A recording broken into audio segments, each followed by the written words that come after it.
Nous allons ouvrir la dernière vignette à dévoiler ce matin. Et toi, tu n'en as pas marre de faire de la recherche sur le VIH? C'est une question que Romain Paliche a posée à plusieurs femmes. Est-ce que c'est possible, au bout de 40 ans, de garder encore le rythme, d'y croire? Est-ce qu'elles en ont marre? Alors, c'est une vignette qu'on a préparée avec Maxime Enzienne qui ne peut pas être là parce que, pour des raisons personnelles plutôt très heureuses, hein, aucun souci, mais donc Mettez bien le micro devant je la suis en bouche. charge de vous présenter cette vignette pour nous deux.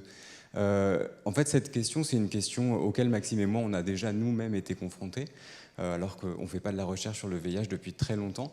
Et donc, on s'est demandé si, notamment un certain nombre de gens qui sont ici, n'en ont pas juste ras-le-bol en fait, de travailler toujours sur ce sujet. Et donc, on a décidé de poser la question à 5 femmes. Donc, on a demandé à Alexandra Calmi, qui est clinicienne en Suisse. On a demandé à Constance, qui est virologue. On a demandé à Annie Welter, qui est sociodémographe. À Michaela, que vous connaissez et qui est ici aujourd'hui, qui est immunologiste. Et à Dominique Costagliola, qui est épidémiologiste. Je vous laisse découvrir les réponses à cette question en vidéo. On n'est pas marre.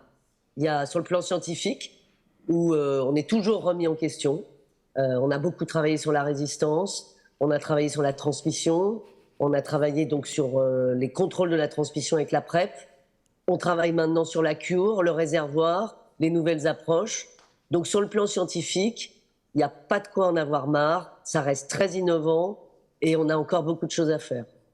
Sur le plan sociétal, c'est une maladie qu'on appelle politique, avec d'énormes dimensions différentes. Et enfin, j'en ai pas marre parce que les acteurs du VIH que nous sommes, qu'on soit soignants, qu'on soit chercheurs, qu'on soit associatifs, et aussi les patients, qu'on a toujours inclus depuis le début, eh bien, on dit souvent que nous sommes des militants, et ça, c'est quelque chose d'important pour moi, de se battre pour quelque chose, d'affirmer des valeurs ensemble.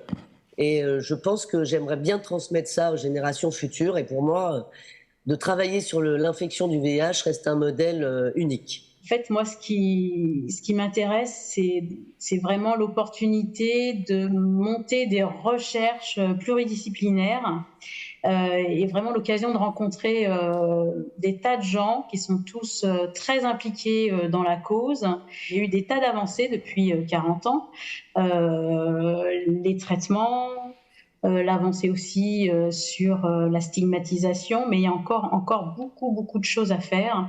Je pense particulièrement auprès des jeunes HSH, comme on dit, hommes qui ont des rapports sexuels avec des hommes, pour lesquels vraiment le parcours est encore très compliqué en 2023 et où la connaissance des outils de prévention n'est pas à la hauteur. Donc tout ça fait que moi j'ai encore envie de travailler sur le VIH et de travailler avec des chercheurs de sciences dures, comme on dit, des anthropologues et aussi évidemment des militants, des associatifs qui ont permis vraiment d'avancer énormément sur ce fléau. Bon, des fois on est un peu fatigué, mais il y a encore beaucoup de raisons pour continuer. D'une part, il y a beaucoup de choses qu'on ne connaît toujours pas sur le VIH. Le VIH est un virus extrêmement complexe. Pour moi, c'est le virus qui est le plus efficace pour échapper à toute défense immunitaire.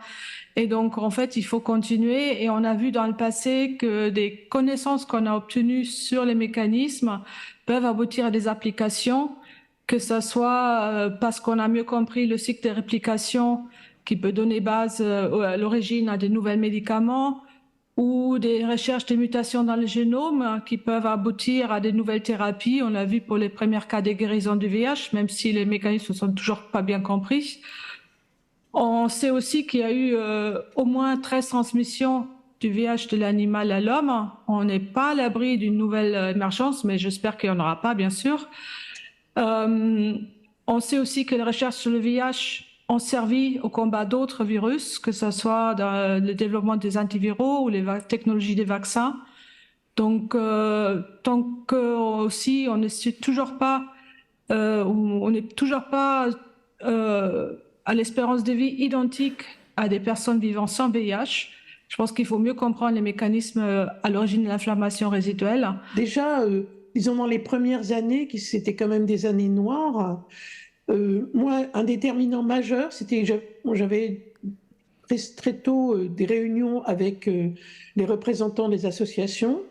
Et quand d'une fois sur l'autre, ils ne revenaient pas, c'est qu'en général, il leur était rien arrivé de bien, alors même qu'ils étaient plus jeunes que moi. Et ça, pour moi, c'était un scandale au sens premier du terme, quoi, que des gens plus jeunes que moi disparaissent. C'était vraiment quelque chose où on se disait qu'il fallait mieux travailler le lendemain que la veille parce qu'il y avait urgence. Donc ça, c'était une motivation très importante. Et même si maintenant on raconte ça comme si les relations avaient été un long fleuve tranquille, les relations avec les associations n'ont pas été un long fleuve tranquille, mais elles ont existé d'emblée. Et quand on va à une conférence internationale du sida, on peut entendre en plénière aussi bien quelqu'un qui est le meilleur scientifique possible, quelqu'un qui a fait changer la donne dans son pays pour telle ou telle population stigmatisée, ou quelqu'un qui est simplement une personne concernée qui un jour s'est levée puis a décidé de se défendre et défendre aussi les personnes semblables. Je pense très fort par exemple à une session à Melbourne en 2014 où il y avait comme ça trois femmes dans une séance plénière. Une était une travailleuse du sexe, une était quelqu'un qui a fait changer la donne au Vietnam sur la politique vis-à-vis des usagers de drogue. Et la dernière était une scientifique qui nous a fait un brillant topo sur tuberculose et VIH.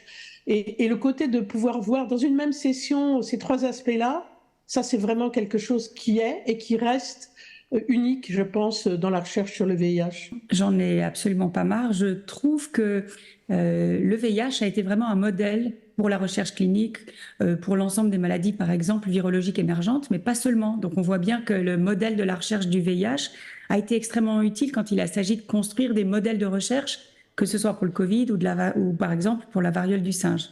Donc ça nous porte finalement que ce modèle, les réseaux qu'on a construits dans toutes ces années soient utiles pour d'autres virus, d'autres modèles de pandémie qui sont apparus récemment.